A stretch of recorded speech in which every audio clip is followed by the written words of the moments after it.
भक्तजनों, आपका हमारे चैनल दैविक मंत्र पर हार्दिक स्वागत है। प्यारे भक्तों, आज के समय में हर कोई किसी ना किसी संकट या बाधा से परेशान है, फिर चाहे वो अमीर हो या गरीब। संकट और बाधा से आज हर कोई परेशान है। इसलिए आज के दिन यदि आपने इस शनि मंत्र को सुन लिया तो आपके ऊपर कर्म फलदाता भगवान शनिदेव की असीम कृपा बनने लगेगी और आपके ऊपर से संकट व बाधाओं का नामोनिशान मिट जाएगा। भक्तजनों, हमने ज्यादातर देखा है कि इस मंत्र का पूरे विधि विधान व पूर्ण श्रद्धा भाव से उच्चारण करने पर आने वाले हर संकट से रक्षा होती है। कहते हैं भगवान शनिदेव जिस भी व्यक्ति पर कुपित हो जाते हैं उसकी जिंदगी में संकटों की बाढ़ आ जाती है। उस व्यक्ति को जिंदगी में कभी भी संभलने का मौका नहीं मिलता और वह जब तक शनिदेव की कुपित दृष्टि का शिकार रहता है तब तक उसे हर बाधा व हर संकट का सामना करना पड़ता है। इसलिए आप सभी से हमारा निवेदन है कि शनिदेव की कृपा प्राप्त करने व संकट व बाधाओं से मुक्ति के लिए आज से ही इस शनि मंत्र का जाप या श्रवण शुरू करें। भक्तजनों, आप यकीन नहीं करेंगे कि शनिदेव की कृपा आपके ऊपर तुरंत बनना हो शुरू जाएगी। तो प्यारे भक्तों, वीडियो पसंद आए तो दिल से एक लाइक और हमारे चैनल दैविक मंत्र को सब्सक्राइब करना बिल्कुल भी ना भूलें। साथ ही कमेंट बॉक्स में जय श्री शनिदेव लिखकर अपनी उपस्थिति अवश्य दिखाएं। तो आइए भक्तजनों, मंत्र इस प्रकार है। ओम श्रां श्रीं श्रूं शनिश्चराय नमः। ओम श्रां श्रीं श्रूं शनिश्चराय नमः। ओम श्रां श्रीं श्रूं शनिश्चराय नमः। ओम श्रां श्रीं श्रूं शनिश्चराय नमः। ओम श्रां श्रीं श्रूं शनिश्चराय नमः। ओम श्रां श्रीं श्रूं शनिश्चराय नमः।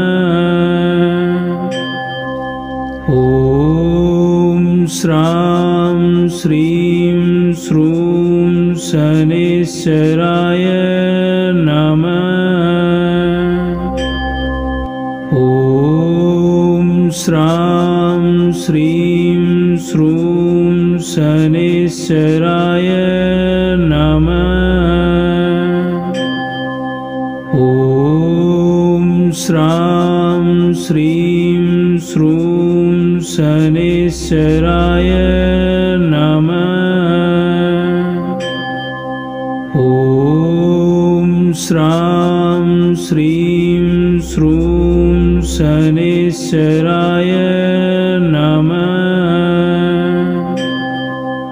ओम श्रां श्रीं श्रूं शनिश्चराय नमः। ओम श्रां श्रीं श्रूं शनिश्चराय नमः। ओम श्रां श्रीं श्रूं शनिश्चराय नमः। ओम श्रां श्रीं श्रूं शनिश्चराय नमः। ओम श्रां श्रीं श्रूं शनिश्चराय नमः। ओम श्रां श्रीं श्रूं शनिश्चराय